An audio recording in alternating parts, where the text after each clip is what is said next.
सोचिए निवेश का एक ऐसा तरीका हो जो बाजार चाहे ऊपर जाए या नीचे, दोनों ही सूरतों में काम आए।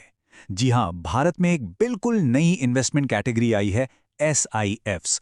और इसने तो आते ही बाजार में तहलका मचा दिया है। तो चलिए समझते हैं कि आखिर ये नया क्रेज है क्या। जरा इस नंबर को देखिए, 2005 करोड़ रुपए। ये कोई साल भर का आंकड़ा नहीं है। ये वो रकम है जो स्पेशलाइज्ड इन्वेस्टमेंट फंड्स यानी एसआईएफ्स ने अपने लॉन्च के पहले महीने में ही जुटा ली। मतलब किसी भी नई कैटेगरी के लिए ये शुरुआत हैरान करने वाली है। तो सवाल यही उठता है कि भाई ये हुआ कैसे? कोई नई फंड कैटेगरी लॉन्च होते ही इतनी जल्दी ब्लॉकबस्टर कैसे बन सकती है? आज इसी सवाल का जवाब ढूंढते हैं एक एक करके। तो सबसे पहले बात करते हैं इसकी ब्लॉकबस्टर शुरुआत की। जरा इन आंकड़ों में और गहराई से उतरते हैं ताकि समझ सकें कि ये लॉन्च कितना बड़ा था। यहाँ एक बहुत ही दिलचस्प बात है। एसआईएफ्स में जो नेट पैसा आया वो था 2005 करोड़ रुपए, और महीने के आखिर में उनका टोटल एयूएम, मतलब जितनी संपत्ति वो मैनेज कर रहे थे, वो थी 2010 करोड़। इसका मतलब क्या है? इसका सीधा सा मतलब है कि ये लगभग सारा का सारा पैसा एकदम फ्रेश है, नया पैसा है जो निवेशकों ने डाला है। ये सिर्फ मार्केट बढ़ने से मिला रिटर्न नहीं है। अच्छा, तो आंकड़े तो जबरदस्त हैं, पर सवाल ये है कि ये एसआईएफ्स जिन्होंने इतना तूफान मचा रखा है, ये आखिर हैं क्या भला? चलिए इनके इस हाइब्रिड मॉडल को समझते हैं। अगर बिल्कुल आसान शब्दों में कहें तो सिफ्स को एक हाइब्रिड गाड़ी समझिए। एक तरफ ये हमारे जाने पहचाने म्यूचुअल फंड्स की तरह सेबी के नियमों के तहत चलते हैं, मतलब सेफ हैं, और दूसरी तरफ इनमें हेज फंड जैसी स्मार्ट और फ्लेक्सिबल स्ट्रैटेजीज इस्तेमाल करने की पूरी आज़ादी होती है। अब देखिए एसआईएफ्स को जो चीज़ खास बनाती है वो हैं इनकी कुछ बातें। पहली, ये लॉन्ग और शॉर्ट दोनों तरफ खेल सकते हैं। मतलब ये सिर्फ बाजार के चढ़ने पर ही नहीं बल्कि गिरने पर भी पैसा बनाने की कोशिश कर सकते हैं। दूसरी बात, ये इक्विटी और डेब्ट का एक ऐसा मिक्स बनाते हैं जिससे रिस्क मैनेज हो सके। और हाँ, ये सिर्फ बड़े लोगों के लिए नहीं है, कोई भी छोटी एसआईपी से भी शुरुआत कर सकता है। और सबसे ज़रूरी, ये सब सेबी की निगरानी में होता है, जिससे एक सुरक्षा का भरोसा बना रहता है। इसे ऐसे समझिए, जो हमारे ट्रेडिशनल फंड्स हैं वो एक सीधी पटरी पर चलने वाली ट्रेन की तरह हैं। जब बाजार ऊपर जाता है तो वो अच्छा परफॉर्म करते हैं, लेकिन एसआईएफ्स वो एक एडवांस स्पोर्ट्स कार की तरह हैं जो किसी भी तरह के रास्ते पर चलने के लिए बनी है। ये हेजिंग और डेरिवेटिव जैसे स्मार्ट टूल्स का इस्तेमाल करते हैं ताकि बाजार के उतार चढ़ाव से निपट सकें। इनका मकसद सिर्फ इंडेक्स को हराना नहीं है, बल्कि कोशिश ये है कि हर तरह के मार्केट में पॉजिटिव रिटर्न दिया जाए।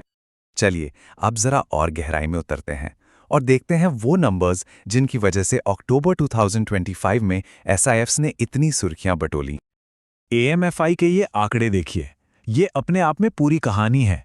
सिर्फ एक महीने में 2005 करोड़ का fresh investment, total assets 2010 crore पर पहुंच गए, और सबसे बड़ी बात, 10,000 से ज्यादा नए अकाउंट्स खुले।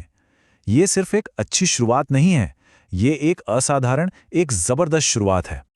लेकिन एक और दिलचस्प बात है कि ये सारा पैसा गया कहां? तो देखिए, कुल निवेश का 80% हिस्सा गया हाइब्रिड सिफ्स में। ये वो फंड्स हैं जो इक्विटी और डेब्ट को मिलाकर चलते हैं ताकि रिस्क को बैलेंस किया जा सके। इससे एक बात तो साफ है कि निवेशकों को सिर्फ हाई रिटर्न नहीं चाहिए था, उन्हें अपने निवेश की सुरक्षा की भी उतनी ही फिक्र थी। अब इस 2005 करोड़ के आंकड़े को अकेले देखने से शायद इसका असली मतलब समझ ना आए। चलिए इसे दूसरी पॉपुलर कैटेगरीज के साथ रखकर देखते हैं। अक्टूबर में स्मॉल कैप फंड्स में आए करीब 3,476 करोड़ रुपए। एसआईपीज का इनफ्लो इससे बहुत ज्यादा पीछे नहीं था। मतलब ये कैटेगरी लॉन्च होते ही बड़े और पुराने खिलाड़ियों को टक्कर देने लगी। ठीक है, तो ये तो साफ है कि लॉन्च जबरदस्त था, पर सवाल ये है कि ऐसा हुआ क्यों? अचानक इतना पैसा इस नई कैटेगरी में क्यों आने लगा? आखिर इस तूफानी सफलता के पीछे की वजह क्या थी? असल में इसके पीछे कोई एक वजह नहीं थी, बल्कि 4 बड़ी वजहों ने मिलकर एक परफेक्ट स्टॉर्म, यानी एक एकदम सही माहौल तैयार कर दिया। मार्केट के हालात बिल्कुल सही थे, इन्वेस्टर्स में ऐसे प्रोडक्ट्स की मांग थी, फंड हाउसेज ने जोरदार मार्केटिंग की, और सेबी का रेगुलेटरी ढांचा भी एकदम क्लियर था। याद कीजिए, अक्टूबर 2025 का माहौल कैसा था? बाजार काफी ऊपर नीचे हो रहा था, एक तरह की अनिश्चितता थी।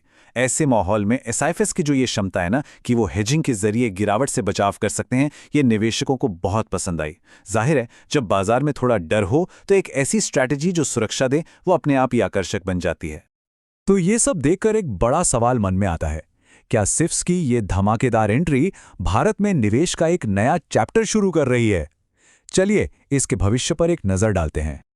तो एक निवेशक के नज़रिए से देखें तो SIFS पोर्टफोलियो में विविधता लाने का एक शानदार नया टूल है। ये फंड्स कम गिरावट के साथ 10 से 15% तक का रिटर्न देने का लक्ष्य लेकर चलते हैं।